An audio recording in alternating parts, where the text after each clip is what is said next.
Good morning. You made some grafts and they grew. How cool is that? Congratulations. That's the first step, is getting over that. And it seems intimidating or impossible sometimes, but it really isn't that hard. Now you're like, Steven, what do I do? How much do I let it grow? Should I let fruit grow on it if it has fruit on it? When do I unwrap it, etc.? We're going to answer those questions and more in today's video so you can continue that success and get those puppies fruiting.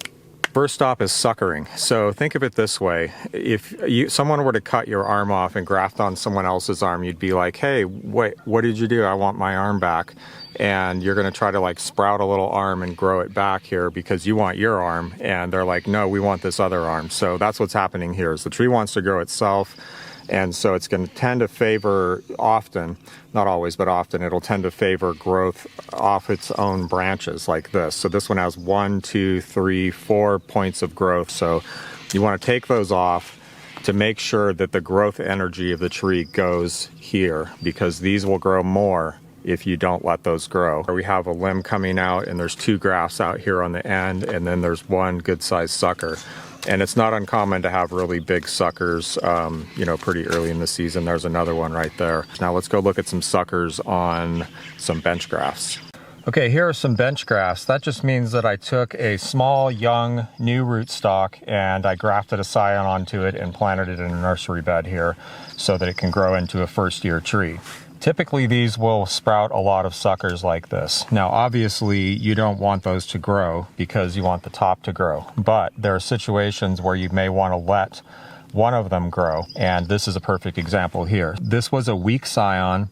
The leaves have grown out, but they look sick and partly dried up, and they're brown on the tips. This one's wilted, and there's a good chance, I'm pretty sure this graft's gonna die. Now, if I want to grow this rootstock out and graft it again next year, I need to leave one of these suckers. So I'm going to basically pick the strongest one, which is this one down here. And then once this dies for sure, if I had my clippers here, actually I do have my clippers here, I'm just going to cut that off. But you get the idea.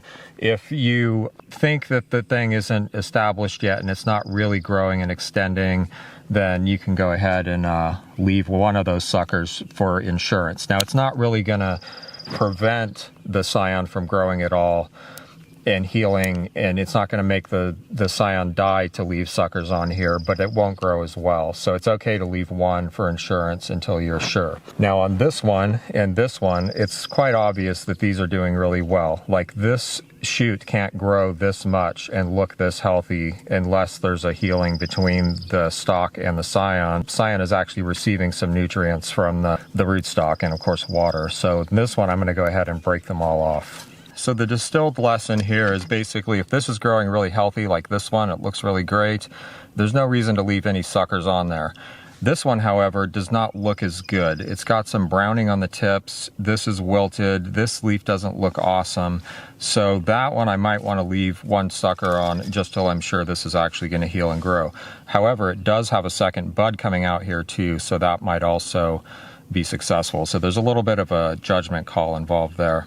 But if you see about an inch of extension and everything looks healthy, you're probably good to take off all the suckers and just let that grow. If you're not quite sure, you can pinch one of the suckers way back, just way back to the base, and just leave like a couple of leaves on it, and then it'll grow back if you need it later. So how many shoots do you let grow? On a bench graft like this, where you really want to grow a new tree, you really only want one stem coming up, so you only want to leave one shoot.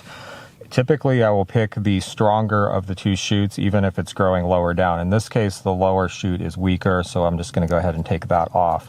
But if the top shoot were weaker, I would probably break that off and then cut this back. In some cases, like if the scion is super, super short, I will leave the wood sticking up even though it doesn't have any growth on it, and then cut it off later in a couple of weeks. But really, in most cases, it's okay to just go ahead and leave the stronger lower shoot and then cut right above it so that it will heal up. You don't leave a big long stub on there. You want to cut it pretty close to the bud. And that's going to guide all the growth into one tall, long shoot, which is kind of what we want for getting started with training our fruit tree. And it's right about this stage when the shoots are about an inch long that I'll come along and remove any extra shoots and get these down to a single shoot, and then take off any suckers. Again, there are exceptions. If the top growth looks really weak to me, and I'm just not sure the scion's gonna make it. I might leave an extra sucker. So this one has this scion has 3 shoots on it, got it down to a single shoot. It looks pretty healthy. I think that's gonna make it. Come back and check for suckers later in a couple of weeks, 2 or 3 weeks, because sometimes the rootstock will really wanna grow back. So in frameworking, where you're grafting onto an existing tree that's already established, I will usually let everything grow out pretty much the first year. This is the second year for this one here. So the first year it only grew, this shoot was about 3 or 4 inches long.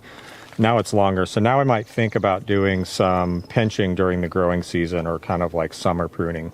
So theoretically, if you kind of pinch this back a little bit and then maybe pinch it back even further, like cut down here later in the summer, it may encourage the formation of fruiting wood down in here. But one thing that will happen is if you tend to pinch these back early enough, they will try to regrow. Like this is definitely early enough in the season that this is going to sprout again, and it may sprout some side branches and cause this to branch out. So that's one thing you can do, is if you have a shoot that's extending really rapidly, well, let's say this one right here, it looks really robust, it's definitely still actively growing. You can take that and just pinch it back, and that'll cause some side shoots to form here, but then it should also keep growing. It depends on the timing, how much resources the tree has. I mean, there's just too much variable there to predict it completely. But when you pinch it back, it will tend to throw some shoots out here. Now, if you don't, it will often not throw any shoots at all, and you'll just end up with one really long whip. With no side branches. And if that's not what you want, there are things you can do to make that branch notching above the buds, as you've seen me do in other videos possibly. So anyway, there's some options, either to get the thing to form fruit down here, cause branching, or both. But typically it's okay to let a lot of growth happen on the shoot. This one you can see has a couple of apples even on it this year in only its second year. Here's a graft that was made last year also, which just failed to grow. And occasionally you'll find yourself in this unfortunate situation where a graft is healed and it's still alive, but it won't grow. It just won't extend any of the buds. Other times, just a few leaves will come out, and then it'll just sit there for the rest of the year. This happens especially if you do grafts really late in the season. This wasn't. I have no idea what the problem is here or why it's doing this, but I do have a potential solution. In the last couple of years, I've been experimenting with ringing the entire tree. Now, I've tried doing it with just a knife, like kind of just cutting in through the bark into the wood like this, which I actually did on this already once.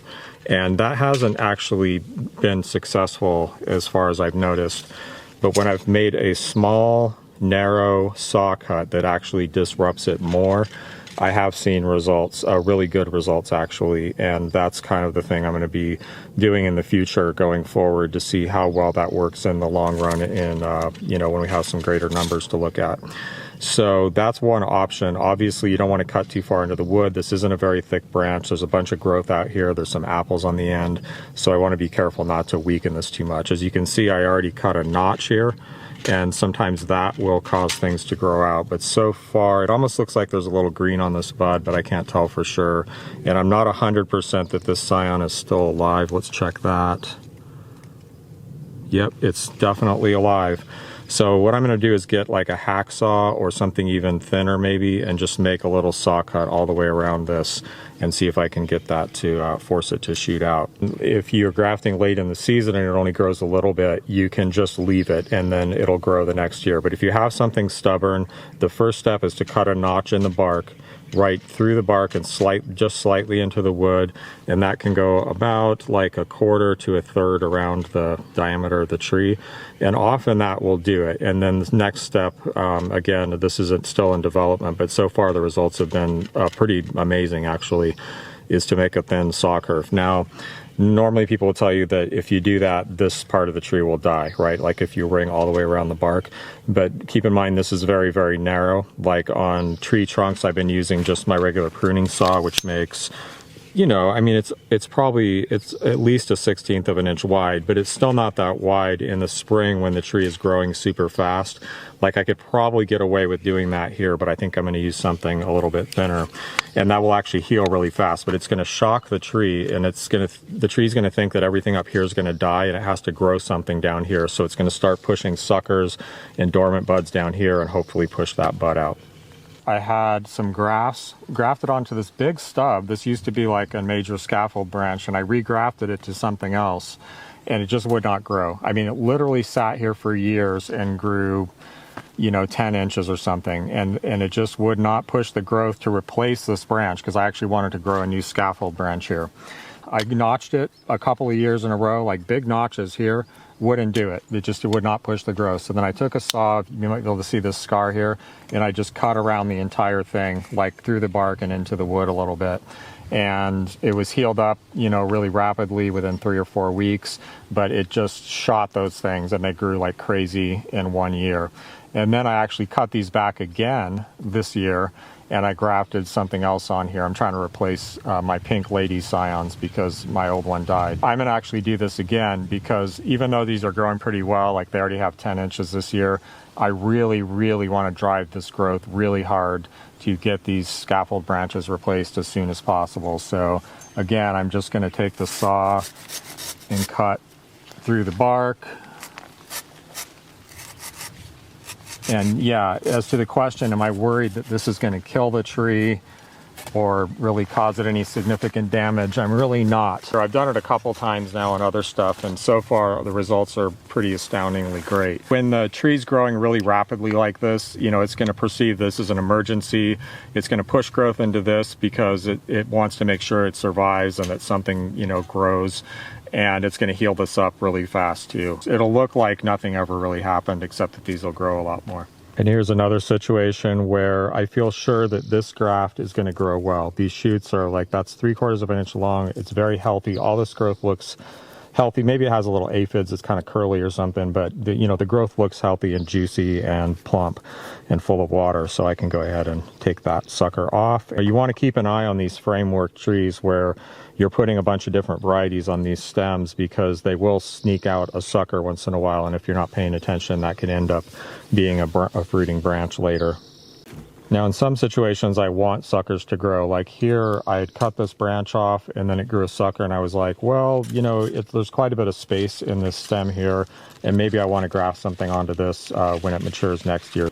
Here's some grafts that were made really late. The scion wood is really skinny. The buds are showing no signs of growth yet. I have no idea if this is going to be successful or not. And it has 5 buds trying to grow out here and sucker out. So what I'm going to do is going to pick the one that I want to grow the most, which is going to be probably this one right here. Leave that, wait to see what happens with these scions, and that way I have this backup if I need it. Same over here. These are starting to shoot, these scions, but I really don't know if they're gonna make it or not. It's way too early to tell. Take off 1, 2, 3, and leave this one sucker down here to grow back if I need it. So when should you unwrap your grafts? The short answer is before this happens. You can see how constricted that is. That's because the plastic isn't stretching. I've made a lot of wraps. That plastic's pretty heavy. It doesn't stretch very much. And this just grew a lot too. So you don't want this to happen. It does cause problems. It can make the graft really weak sometimes. It just depends on the situation. Other times it's not a big deal. In this case, it's probably not a big deal. Usually the way I'll do this is actually just take the knife, and I mean, you can unwrap it if you want. This is just fast, and just cut down it like that. So here's a really bad example. It actually has some dead tissue up in here, and I can see dead tissue here. This graft may not make it. It's very weak. And what probably happened with this one is that sometimes the grafting tape will get folded onto itself or twisted up while you're wrapping, and then it stretches even less or not at all. And so it's almost like a cord, and then it won't stretch at all, and it really kind of cuts in there. Okay, here's a situation where the graft is constricted. It looks weak. I don't like the looks of this. Look how easy that bends around. It's got a big old shoot growing out here. It's getting really heavy, and I just don't trust that at all. So I'm going to rewrap this, and this is something you can always do if you feel like you have any doubts. If you have a super windy area, if the shoot grew a lot, if it has fruit on it and you're going to leave the fruit, there's all kinds of situations where you may want to rewrap. In some of those cases, you'd even want to add a splint, which is fine, just a short stick here, maybe like 3 to 6 inches long. Now I'm using budding tape here, which stretches pretty well. It's thin enough to stretch a lot, but it's strong enough to get a good stretch on, because I'm a big fan of wrapping grafts very tightly and getting good compression. So you want a material, the ideal grafting material is strong enough to pull really tight, but it'll stretch as the graft grows and allow it to expand so that this doesn't happen. So if the shoot is growing really rapidly and you can see that there's constriction starting to happen, you can just unwrap the graft and rewrap it. Let's see what it is. Oh, I do really want that variety, so I think I will add a splint. So for DIY wrapping material, I do like those plastic bags, but they are pretty heavy, and especially if they get folded on themselves or you wrap it a lot of times, you know, they may not stretch that much. So keep an eye on them and don't be a flake like me. But I do like this budding tape if you're going to buy something. I think it's pretty good. Good. Now that's definitely going to be good for this year, and after this year it should be fine. So here are 3 grafts that I made this year using this really thin grafting film tape that I really don't like too much. It breaks really easy and it's hard to work with. Quite a few are made to actually break down really quickly. They're very thin, so they're weak and they tear easily, and they also just get a lot of damage from the sun really quickly, and then they kind of just flake apart and fall off. In this case, I don't want that. I want this to stay on longer because this is a new graft. Again, I just made it this year. It's extending a lot. It can get windy. A bird could come and land on it. This is a graft that's like a small whip and tongue graft into the side of a larger branch, which isn't the strongest graft ever.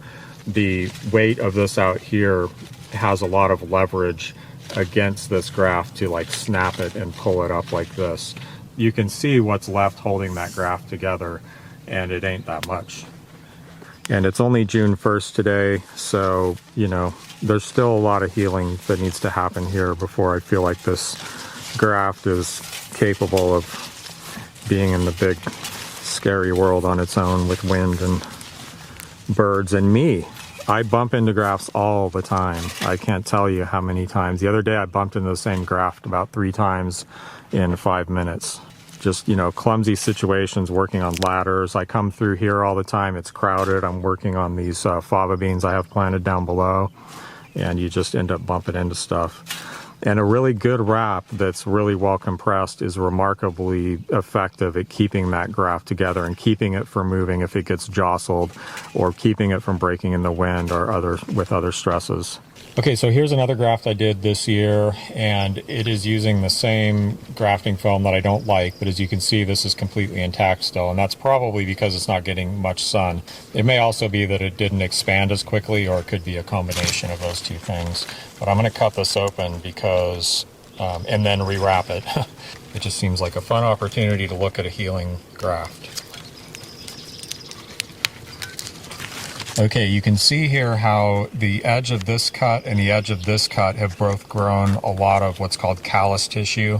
It's this healing tissue. It's like new bark and new wood. It's very fragile. Like, you see how easy I'm scratching it there with just a little tiny bit of pressure. Well, now what happens is, as these two grow together, and it starts laying down wood on one side and bark on the other side. So until this increases in diameter quite a bit, it's not going to be that strong because it hasn't laid down very much wood yet. The old wood on the scion and the old wood on the stalk will never heal together. Like, there's basically a space in there, so think of it that way.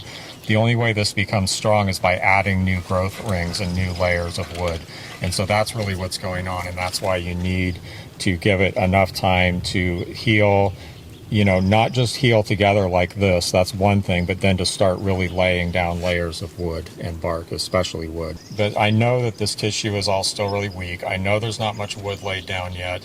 I know that this shoot is still growing, and what I don't know is what's going to happen next. I don't know how windy it's going to be. I don't know if a bird's going to come and try to land on this thing and jump up and down. And so that's why I'm going to rewrap this for insurance. Here are a few more grafts that I did last year using the same strips of plastic bag, but on these grafts, very few of them have any significant amount of problems. And this one has a little bit of bottlenecking here, but very little. It's really not big of a deal. Okay, well, yeah, this one had some sticking under this little ridge here. But the point is that these guys didn't grow nearly as much, so it just wasn't as much of a problem. Anyone who's been around this channel for a while knows I don't like dummy rules, a simple rule that's supposed to apply to everything, because it just isn't how reality works. If I had to give you a rule of thumb, I would say it's probably early to mid-July is a good time to unwrap grafts, just depending, again, on all these different factors. If you use a tape that stretches a lot and you don't get that much growth, you may not have to unwrap it for a couple of years, literally. And sometimes you want that because the graft isn't growing, and if it's not growing, it's not laying down wood and it's not becoming stronger. So, it's really not a big deal. I've left stuff wrapped for 3 years sometimes. It just depends on the situation. If it's doing fine, there's really no reason to unwrap it even in mid-July. If you're curious, that's a good time to go ahead and unwrap and take a look at it. If you do it too early, you risk breaking it. But people do that. Sometimes they unwrap them too early just to take a look in there and then break it. It's not uncommon to unwrap in July, have a graft that healed, but it maybe didn't grow that well. Maybe it's, it's just vulnerable, or it's really windy and it'll actually break. So it's not a bad practice until you kind of get a feel for things to rewrap sometime in July. Newly unwrapped grafts like this are very vulnerable to sunburn. You can see this branch is horizontal. The hot summer sun is going to beat directly down on top of this, and it's very, very likely to sunburn. Much more so than the surrounding wood that's been exposed to the sun already. It's kind of like you've been wearing clothes all winter, you go out in the sun, you're like, oh, I'll just get a few minutes of sun, and then 15 minutes later you have a sunburn, right? So it's a good idea to coat those with something, but just something that's going to protect this from the sun and getting sunburned. That could also just be white latex paint. Here's another graft that I did this year that has fruit on it already, and that was not a mistake. I did that on purpose. So the question of when should I let fruit grow, should I let it grow the first year, that kind of thing, is very common. Now, what most people have heard is that you shouldn't let young trees fruit because they need to grow, or you shouldn't let a new graft fruit. It just depends on the situation though, okay? So this is a thing where, again, with the dummy rules, like they just don't apply to reality, and you have to kind of look at context as well.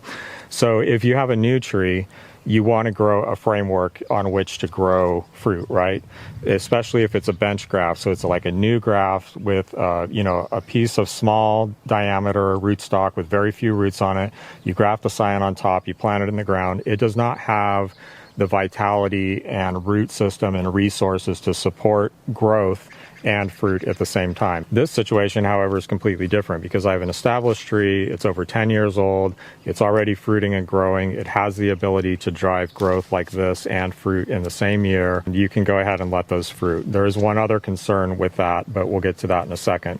So there is a balance, though, between growth and fruiting. So even on an established tree, if it bears really heavy in 1 year, it may not grow hardly at all. But the next year, when that tree doesn't fruit at all, like it might go into biennial bearing, which means that it just doesn't fruit 1 year and then it fruits a lot the next year, it'll grow a lot in that year, okay? So there is a balance between growth and fruiting. Now in this case, even with this wimpy little graft that I made this year, even with this little connection here, it's able to support growth. This is over 6 inches long. There's another shoot here at the back that's still actively growing.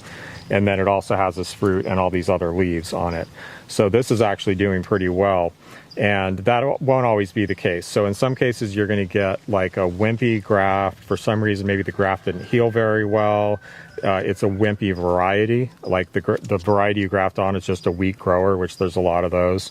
It may have a harder time supporting fruit and wood, and you just have to decide which one you want. In this situation, it's totally different. Or in a situation where you put on a scion, but it has a bunch of buds, they all grow, some of them are extending rapidly, and that fruit is still developing, we'll go ahead and leave it on. So the other question is, can the graft support the weight of the fruit and all the wood and all that? And that's a real good question to ask and something to keep an eye on. Now, it's different for commercial orchards because, just the scale and the economics of it, it's just expensive to go around messing with things and looking at individual grafts. But as home growers, we can do all kinds of fun stuff and just come around and look at individual grafts and mess with things and all that.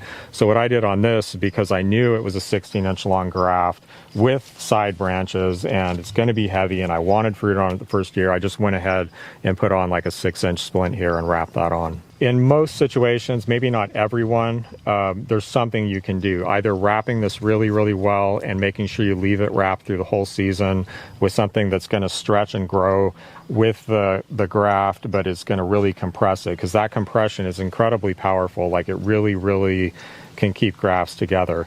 And then the other thing is I used a splint on this. It makes sure that this is really not going to move, like this joint of the graft, which is only about an inch or an inch and a half long. But it also keeps this all much more rigid and keeps it from moving around as much and applying pressure to the graft. So in most situations, you're going to be able to add a splint as necessary. In many cases, that isn't necessary. I've grown fruit on first-year grafts quite a bit by just, keeping it wrapped really tight. Now, in some cases, the graft won't produce quality fruit the first year, so, there's that. There are situations where you can allow wood to fruit the first year, and not only that, I think we're going to be able to do that on a regular basis, and I'll be working on that problem to try to usher in a new paradigm of frameworking. So as far as what to do with the new wood that's growing out of your grafts and how to train it over the coming years, that's definitely a separate topic. Check out this playlist for information on training fruit trees. The rest of the grafting series is in this playlist right here. Please share that so we can normalize this thing. Grafting should be normal. For homesteaders and backyard orchardists, it offers so much fun and utility. Just more people should do it. So let's spread that message and get more people grafting. We need more Franken trees. Thanks for watching.